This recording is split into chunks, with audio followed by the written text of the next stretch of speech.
আসসালামু আলাইকুম, কেমন আছেন ভিউয়ার্স? আমার এই ভিডিওটি যে যেখান থেকে দেখছেন সবাইকে শুভেচ্ছা অভিনন্দন। আজ আমার পাখির বয়স মাত্র 2 দিন। আমার পাখিকে ব্রুডিংয়ে কোন ওষুধ দিচ্ছি এই ভিডিওটি না টেনে দেখবেন, ইনশাল্লাহ উপকৃত হবেন।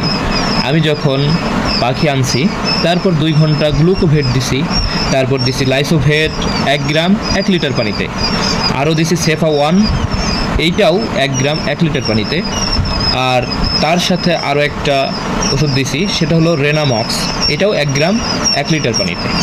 এই 3টা ওষুধ আপনারা দিবেন 3 বেলা। আর অবশ্যই ওষুধ মিক্স করা পানি 6 ঘন্টার বেশি সময় রাখবেন না, এটা চলবে 72 ঘন্টা। তারপর আমি কোন কোন ওষুধ দিব পর্যায়ক্রমে ভিডিওর মাধ্যমে আপনাদেরকে জানিয়ে দেবো ইনশাআল্লাহ। তাই আমার এই চ্যানেলটা যারা সাবস্ক্রাইব করেননি দয়া করে সাবস্ক্রাইব করে দিবেন, এবং যারা ফেসবুক থেকে দেখছেন দয়া করে ফলো করে লাইক কমেন্ট শেয়ার করে পাশে থাকবেন। আসসালামু আলাইকুম।